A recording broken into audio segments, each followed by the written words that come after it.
You've seemed down lately. Are you okay? Amy's concerns were spot on. I was struck by severe abdominal pain in her absence and had to be taken to the hospital. I'm so sorry. I can't believe I didn't notice you were in such a state, and to think I was out drinking with friends. I'm a failure as a wife, she lamented. The next day, Amy showed up in my hospital room with an innocent face, not knowing that I was aware of everything, and handed me divorce papers. Isn't this Rain amazing? She remarked, trying to change the subject. He's so successful, a far cry from a pauper, haha. 6 months later, my ex-wife appeared before me, flaunting the ring she received from her new husband. Hey, do you know who my new hubby is? Someone you know very well, of course. Well, he's jobless starting tomorrow, I thought, feeling a tinge of satisfaction. Poor thing, she had no idea that I was preparing to set her up. At the same time, I was introducing my precious project to the world.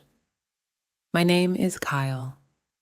I was born into what you typically call a wealthy family. The cosmetics company my grandmother founded has become a famous firm that ranks high on the list of places where women want to work. It's not an easy place to get into. This large corporation, with over 5,000 employees, was taken over by my father and was to be succeeded by my elder brother. As the second son, who was always considered the black sheep, I never really felt like part of the family. There was a time I tried everything to gain my parents' and my brother's recognition, but an incident in elementary school broke my spirit. Hey, Kyle, I managed to get a reservation at that famously hard-to-book restaurant for this weekend. We're going to Karuizawa, my father told me over dinner. Having been left behind on every trip, the idea of being taken to such a special restaurant had me over the moon.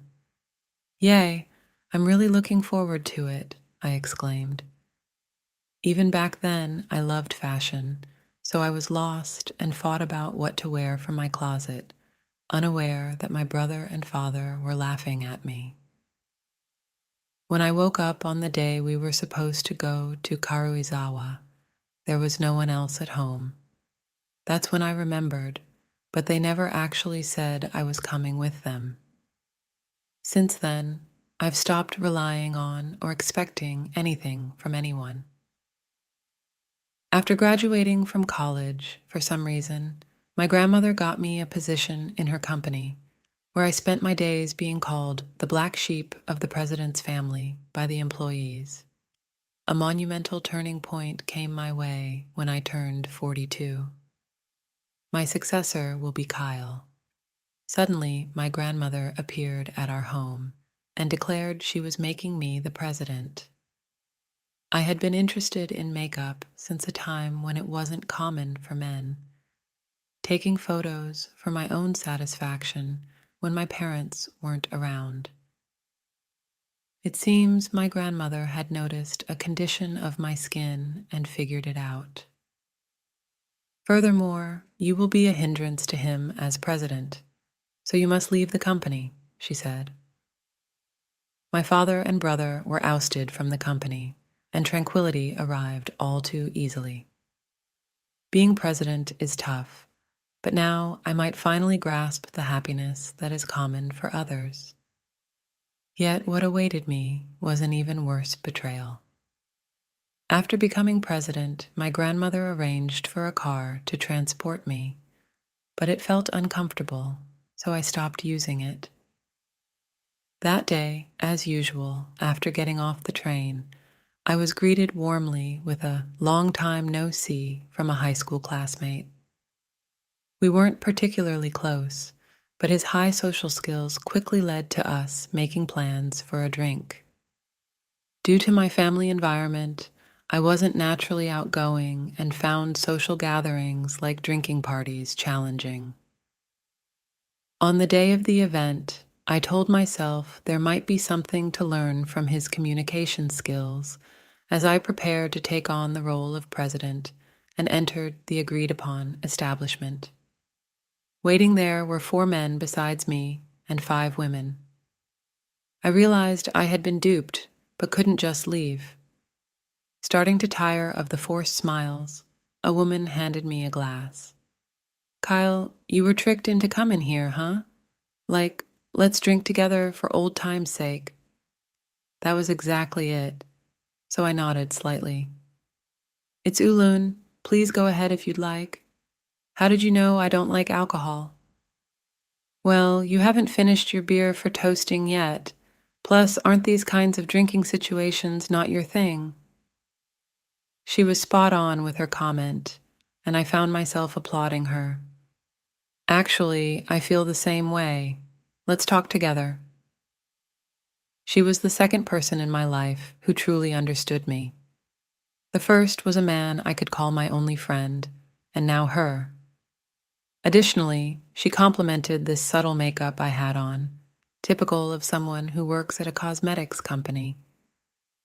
Your skin looks really great. The other women seemed to notice. I was wearing makeup too, but maybe they thought it was weird for a man over 40 to wear makeup as all I got were grimaces. Moreover, my classmate didn't know I was the president, so in my introduction, I just said I worked at a cosmetics company. She wasn't drawn to me because of my title as president. Being genuinely complimented by her, it was natural that I was drawn to her. Could you tell me your name, please? I already did in my introduction. It's Amy. She and I had a lot in common, and by the time 3 months had passed since our meeting, I was already thinking she was the one. Would you consider dating me with marriage in mind? I asked her this, and we started dating, leading to a whirlwind marriage just 6 months after meeting. I never had the heart to tell her that as a company president, she would need to accompany me to dinners and events after we were married, especially since she disliked social gatherings as much as I did. Luckily, she expressed a desire to skip a wedding ceremony because of her shyness, so we avoided that reveal. I made excuses to avoid bringing Amy to company dinners. Somehow, it all seemed to work out more smoothly than I expected. Life with Jay was going well, and our first anniversary was approaching. I had booked a luxury inn in Karuizawa, a place she had always wanted to visit. The memory of Karuizawa brought back unpleasant feelings, but I shook them off for Amy's sake. Just 1 month to go. I'm really looking forward to it. As I watched Amy picking out places she wanted to visit in Karuizawa, I sipped my coffee. That day, we were enjoying lunch on the cafe terrace. Thinking about it, going to Karuizawa with Amy could turn a bad memory into a good one. During the tough times when I was still getting used to being a president, Amy was there to support me mentally. She might not realize it, but I feel so grateful for her support. It warms my heart. So engrossed was I in watching Amy that I didn't notice a man approaching. Kyle, is that you? It was Luke, my only friend. He gave a friendly smile, comparing me and Amy. I was wondering what kind of person you were since you wouldn't introduce us. Your wife is incredibly beautiful. Amy blushed at the compliment to her appearance. That's why I didn't want to introduce her to him. Luke is a great friend, but he has a bit of a reputation with women. He's a college buddy, and it wasn't just once or twice that he called me to bail him out when his affairs collided at his place. Aside from his issues with women, he's excellent at his job, and he's always genuinely angry on my behalf whenever something happens with my family. It's a shame, really, considering his good qualities. This guy is my friend. We've been together since college, and now we work at the same company. The same company, huh? Amy gave Luke a thorough once-over, as if appraising him. Surely she wouldn't betray me of all people. Oblivious to my worries, their conversation took off without me. It seemed unbelievable that Amy, who claimed to be shy, hoped Luke would naturally not make a move on his friend's wife. I worried about their friendship for a while, but it appeared to be unnecessary. Amy, a stay-at-home wife, was always there waiting for me when I got back from work, and she made plans with friends during weekdays, leaving weekends for us to spend together. There was no sign she met with Luke, who shared my work schedule. I felt embarrassed for doubting them. "You've seemed down lately. Are you okay?" Amy gave me a concerned look as I returned from work. Truth be told, I hadn't been feeling well lately, perhaps due to the stress of finalizing a new product launch. I was glad she noticed, but I didn't want to worry her, so I pretended everything was fine. "It's just the exhaustion from the upcoming product launch. Thanks for worrying about me, really. I was thinking of turning it down since you seemed unwell, but some old college friends suggested we get together this weekend after a long time. They proposed to sleep over and drink at home. Would it be all right? If I go, hearing it was a rare gathering, I couldn't bring myself to mention how bad I really felt. That sounds great. Have fun, I regretted, sending Amy off as my consciousness faded that day. Perhaps her absence made me let my guard down.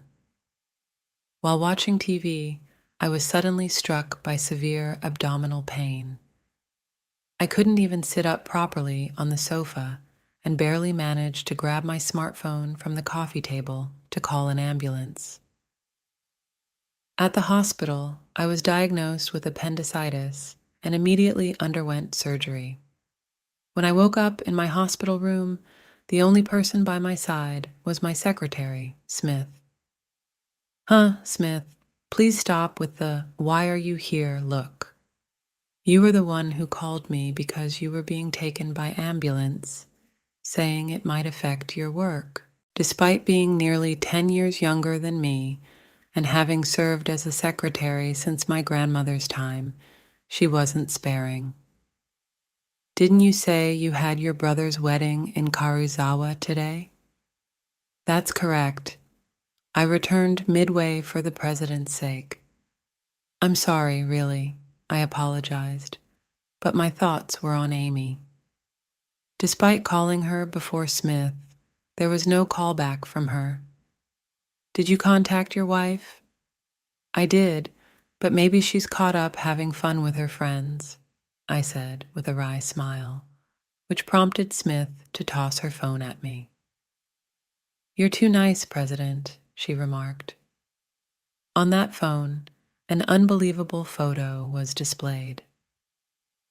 "I'm so sorry I didn't realize you were in such a condition while I was out drinking with friends. I'm such a failure as a wife." Amy showed up in my hospital room the next day with an innocent face, handing me divorce papers. "I also thought it might be better for you if we got divorced." We ended up divorcing right before our first wedding anniversary. Finally, this brings closure. 6 months after the divorce, the launch of my new product, which I had put my all into, was about to begin. Having lost Amy, I had nothing left but to throw myself into my work, especially into this product that I was particularly passionate about. It was our company's first line of cosmetics targeted at men. I nurtured this product as if it were my own child, hoping that its success would help me forget Amy. Despite my efforts, fate proved cruel.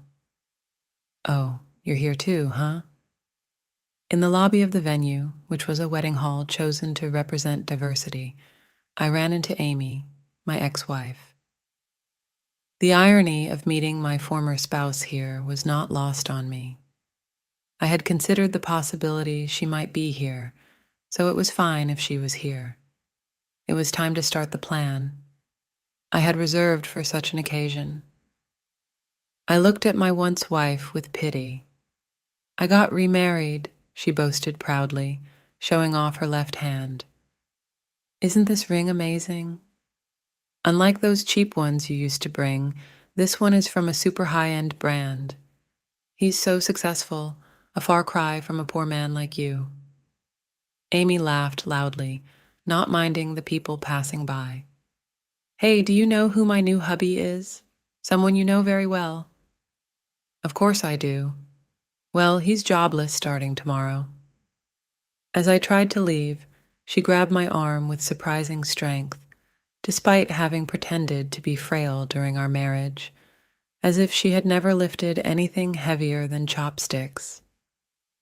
Don't you dare walk away as if a poor man like you has any right to, or what, feeling all high and mighty. Maybe I should ask him to fire you. Ha. And you think you're speaking to whom? Amy began to sense something was off, facing my unwavering demeanor with my hands weakening, waving them as if to drive away an insect. Hey, Amy, what on earth are you doing? At last, the other protagonist in this story appeared. It was my friend Luke, notorious for his trouble with women. I thought we'd break it to Kyle about us getting married. Haha. I told you not to tell Kyle. It's going to come out sooner or later, so it might as well be now, right? Haha. Oh, and by the way, this guy has been nothing but rude to me. Maybe you should transfer him to some branch in Nebraska. Haha. Luke turned pale at Amy's words. I thought something wasn't jiving with your conversation. But do you seriously not know? Excuse me, what do you mean? I'll answer for her. Amy doesn't know that I'm the president of this company. Haha. The look on Amy's face was priceless, to say the least. She must be regretting letting such a big fish slip away. I heard you're not fond of parties and are shy, just like me. I thought you'd hate being the president's wife, so I kept it a secret. Amy, coming back to her senses, furiously blushed with anger. If you're the president, then divorcing you makes no sense. I knew that Luke was a top-tier director, unlike you. I switched for the money, you know. Now it was Luke's turn to be stunned. He's not fundamentally a bad guy. I figured he was just easily swayed by Amy's temptations, and it seems I was right. It's really a good thing I didn't tell her I'm the president. If Amy knew I was the president by now, she would have been living it up with my money. I'm grateful to my past self. Oh, and by the way, I know about the day. I was rushed to the hospital with appendicitis while you two were on a date in Aspen. The photo shown to me by my secretary, Smith, was of the two of them walking arm in arm, looking cozy. He happened to see them while they were heading from their lodging to a wedding venue. Further investigation revealed that Luke had taken a day off to meet Amy secretly during a weekday. I shivered at the thought of how Amy and Luke could interact with me so calmly, regardless of their true feelings. There's more evidence where that came from. I'm in a position to demand compensation, but I didn't. You should be grateful. Amy probably couldn't stand being talked down to by me. She acted exactly as I had imagined, making me laugh unintentionally. Right, let's split the assets then. I didn't consider it before since I thought I had free reign over Luke's money, but if you're the president, that's a different story. Pretending to be the obedient wife you'd like has been mentally taxing, so I expect a hefty compensation considering what awaits her. I can't even be mad at Amy's absurd claims. Fine, you can have as much money as you want, if she can take it, that is. From behind, I heard the voice of the person I had been waiting for. Wow, talk about a dramatic scene, huh? The man twisted his handsome face in disgust. Sorry to keep you waiting. I'll head to the venue right away, too. Amy was frozen, staring at his face, and no wonder. He's the image model for our new product launch. You're getting to see him in person. You're a fan, aren't you? The man is a young actor whose popularity is skyrocketing. Though he tried to keep it a secret from me, Amy is a huge fan of his. I had thought she might have heard about his role as the image model from Luke, even though it was supposed to be confidential until today. Wait, you're really going to split your assets with someone like her? Yeah, my hobby is my job, so I literally have nowhere else to spend my money. I wish I could say something like that just once in my life. The man shifted his gaze from me and looked at Amy. Well, if she actually took the money, that would make her the lowest of the low. There's no way she could demand money after being told that by the man she adores. It was a joke, obviously. Can we take a photo together? To think she'd ask for a photo in this situation. The man signaled his manager with his eyes and lied smoothly. I can't because of my agency's policy. Before heading to the venue, lucky you get to see his interview next.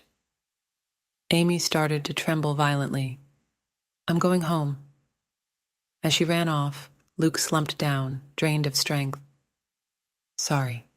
I can't imagine anything I say will make this right, but I'll listen. Luke, you may leave for today. We will inform you of your disciplinary action later. The only ones who understood me were Luke and Amy, and I was betrayed by both of them. If it weren't for the new product, I might have given up on everything and despaired of life. He was my only friend. Such a shame. I could never forgive Luke, who had been my friend longer than Amy. The new product launch was a success. I wanted men to enjoy fashion too, to encourage men who, like me, couldn't find confidence in themselves. So I worked with my team to create our new flagship product. Social media was flooded with comments from men who had previously hidden their desire to wear makeup, saying our product encouraged them to open up. Those comments gave me, the creator, a sense of purpose. Luke, who should have been praised as the head of planning for this achievement, is now a shadow of his former self. Although I mentioned disciplinary action, at that moment, I deliberately let Luke off the hook. I thought that everyone else would give him the punishment he deserved, without me having to do anything. As expected, our confrontation in the lobby was overheard by many employees, and Luke gradually lost popularity. His once bright personality seemed like a lie, as he could no longer give clear instructions to his subordinates. About a month later, he submitted his resignation. Aren't you curious about what happened to your ex-wife? Sometime after Luke left the company, Smith approached me with a smirk. It was the first time I saw the woman who was so efficient and error-free in her work that she was nicknamed the AI secretary behind her back break her usual expressionless demeanor. Do you enjoy gossip? They say misery loves company, don't they? That's when I realized why she had taken photos of Amy and Karuizawa. It wasn't for me, but for her own amusement. In a way, it's a hobby that suits a secretary very well. I heard she was originally working in a restaurant when my grandmother noticed her competence and scouted her. Her ability to gather information must have been included in that judgment of competence. I made a mental note not to make her an enemy. So, what happened to Amy? Despite all she said in front of Luke, she apparently doesn't want to work and hasn't signed the divorce papers. They're in the middle of a messy divorce mediation now. Both Luke and I, to think we got entangled with such a woman. I'm truly relieved I could get a divorce without any trouble. Wait, after all that ranting, could it be? Yes, I heard everything.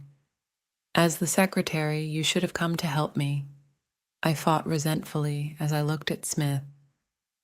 Our relationship, just as secretary and a president, took a sharp turn after we went to Karuizawa. Smith kept complaining that because I got appendicitis, we couldn't go to the store she wanted to visit or the outlet, so I ended up taking her there on a day off. Look, President, the regular price is $800, but now it's only $200. Are you saying I should buy it? If you hadn't called me away, that nice guy at the wedding might have bought it for me. Of course, it was just a day trip, but in those few hours, I was amazed at how much she managed to spend with this tactic. While taking out my card, I suddenly realized that being with her, I could be my true self without any stress. So, you're not dating that guy? Just had a good vibe with him. That's right. Because of you, I couldn't even exchange contact information. I'm glad I got appendicitis then. Smith looked at me with a puzzled expression. Did you eat something weird? I don't want to take someone else's partner like Luke did. I'm just glad you don't have a boyfriend. It would be a bit longer before she starts supporting me, both professionally and personally. And so, having my wedding in Karuizawa allowed me to finally repaint the unpleasant memories with new,